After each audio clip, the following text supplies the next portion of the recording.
No, we're not in college. We are. We're on CBS Mornings. And as we start the new year, I am sure many of you are taking shots to ring in the new year. But today we are looking at different ways to reset this January. We're talking about the mocktail. So whether you want to participate in dry January after indulging this holiday season or just want to cut back a little bit, mocktails are increasingly popular and they're such a good way to treat yourself. Sales for non-alcoholic spirits, wine, and beer jumped 32% in 2023, and that is a 1% increase in sales for alcoholic beverages. Wow. Food and Wine's executive wine editor, Ray Isle, is here to share some tasty mocktails and more. Hi, Ray. Hi, great to be here. You came bearing gifts. I came bearing gifts with no alcohol in any of them, which is kind of wild. So yeah, the first one we have up, and I'm going to mix this one because I might as well, is a non-alcoholic Negroni. Okay. And this has been one of the recipes on our site that's done incredibly well.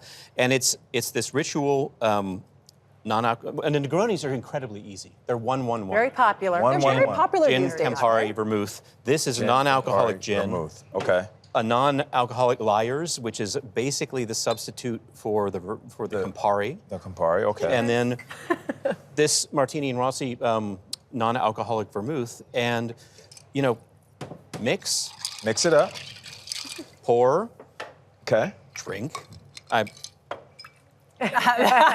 Pour properly, Ray. Come on. No, it's weird. Without the alcohol, I don't know what I'm doing. It's delicious. And it's actually a really remarkable sort of version of a Negroni that is not a Negroni. And it has like a little bit of a zing from like, that's almost like gin, but it's not. Yeah, it's got, so the gin substitute has a little pepperiness in it. Right. Which kind of, alcohol has a bite. And so you want something that's going to kind of mimic that bite without the alcohol.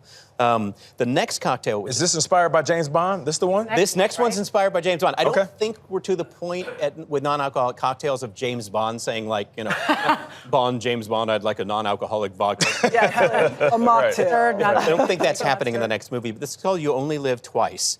And it's got this kind of wonderful amethyst lemon cucumber serrano. Smells beautiful. In it, and then again a Martini and Rossi white vermouth substitute, and a little tiny bit of champagne vinegar. That is good. And it's a delicious This cocktail. is really good. Yeah, and it's from it's a bar actually in Ardmore, Pennsylvania, Ripplewood. They came up with this, and it's beautiful. I had it and I was like, that's what you want, and it fools you. You taste it and you think that's got to have alcohol in it. Because it's not like just burning a little bit. It's not just the taste buds, right? It's not just how it dances on the tongue. It's also the notes that you smell. Yeah. That gives you the feeling that you're replacing an alcoholic beverage. And this, go ahead. Yeah. I was gonna say we do so much with wine. We've seen before, and you have two for us. I brought two wines, and partly because non-alcoholic wine has been really tough in the past. It's been tricky to make one that was actually good.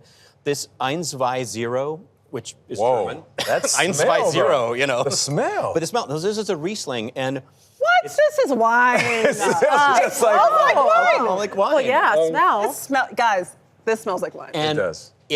It's really good Riesling for the first part. It's from a really good producer who makes great regular Rieslings.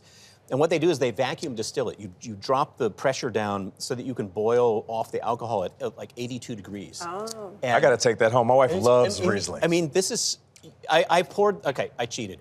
I poured this, no, it's really non-alcoholic. I poured it from my mother at Thanksgiving, and I didn't tell her. And she was like, I love this wine. This is great. All right, I'm going to admit. Sorry, Mom. That one, not my favorite. I'm sorry, but and then the I'm all for bubbles. Bolle sparkling. Now, this is, again, totally non-alcoholic. It's Italian, but it's Chardonnay that's been treated like champagne in a sense. Smells just like it. I went too soon. Cheers. And cheers. Happy New Year, everybody. Happy New Year. Happy New Year. Adriana rushing to sip on her drink. Again. Talking about this ain't college. What was you doing in college? Your eyes are like digging into me. I mean, that one could pretty impressive. Yeah. I did a huge tasting. This is the winner. This is really good. Legitimately tastes like Prosecco or champagne. My body and my mind are fooled right now. I know. Everything tastes like I'm sitting at a bar and it's alcoholic. So good. Ray, thank you so much. For more from Ray, you can check out the December and January double issue of Food and Wine on newsstands right now.